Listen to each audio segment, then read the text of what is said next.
Dalam video kali ini, kita akan mengupas satu persoalan penting yang sering terlepas pandang, iaitu bagaimana Perang Dingin membentuk ASEAN dan mengapa legasi era itu masih hidup dalam dasar luar serta ekonomi negara kita hari ini. Jika anda fikir Perang Dingin hanya melibatkan Amerika Syarikat dan Kesatuan Soviet, tunggu dulu. Asia Tenggara bukan sekadar pemerhati, ia merupakan salah satu medan utama perebutan kuasa global.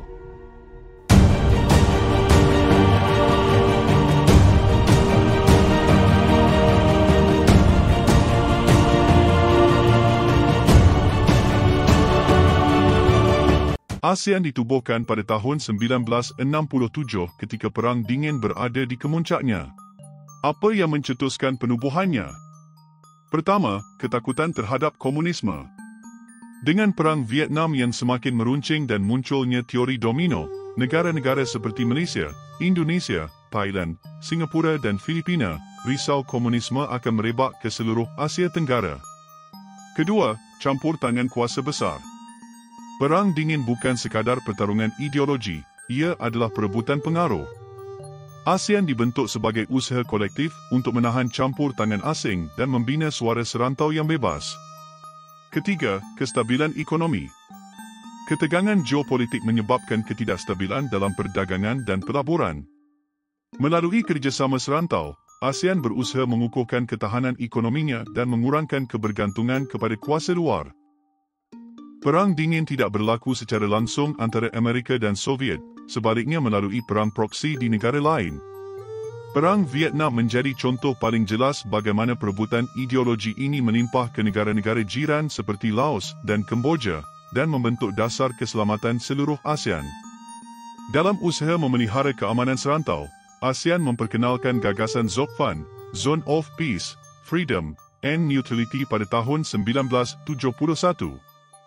Melalui deklarasi ini, negara-negara ASEAN menghantar mesej tegas kepada dunia. Biarkan Asia Tenggara menguruskan dirinya tanpa pengaruh kuasa besar. Sungguh pun begitu, ini bukanlah bermaksud ASEAN tidak bekerjasama langsung dengan negara-negara dan blok-blok kuasa besar di dunia. Sebahagian negara seperti Thailand dan Filipina memilih untuk menyokong Amerika Syarikat, menerima bantuan ketenteraan dan ekonomi. Manakala Indonesia pula, selepas rusuhan 1965, memutuskan hubungan diplomatik dengan Beijing kerana bimbang terhadap pengaruh komunis. Namun begitu, ASEAN mengamalkan diplomasi pragmatik. Mereka membuka ruang untuk berunding dengan China, sambil dalam masa yang sama mengukuhkan hubungan dengan blok Barat. Perang Dingin turut memberi kesan besar terhadap ekonomi negara-negara ASEAN.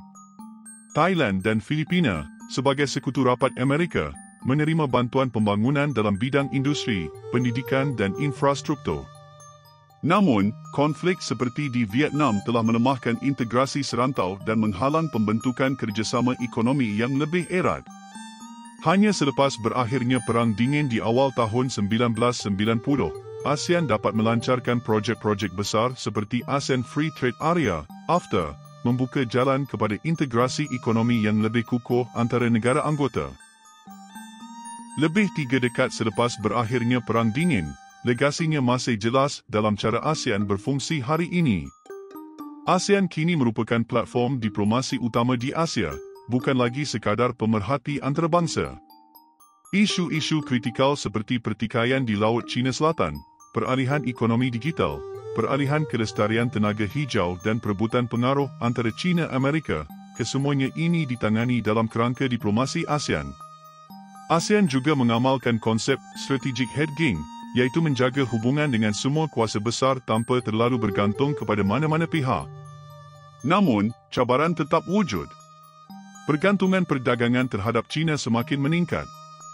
Komitmen Amerika Syarikat di rantau ini pula kadang-kala kelihatan tidak konsisten. Ditambah pula dengan perselisihan dalaman antara negara anggota, kesatuan suara ASEAN kadang-kala diuji. Perang Dingin mungkin telah berakhir, namun percaturan geopolitik dunia masih berterusan. ASEAN, yang lahir daripada keperluan menghadapi Perang Dingin, kini berada di tengah-tengah persaingan baharu antara China dan Amerika Syarikat. Persoalannya, mampukah ASEAN kekal berkecuali dan relevan dalam dunia yang semakin berpecah ini? Atau adakah Asia Tenggara sekali lagi akan menjadi medan perebutan kuasa global?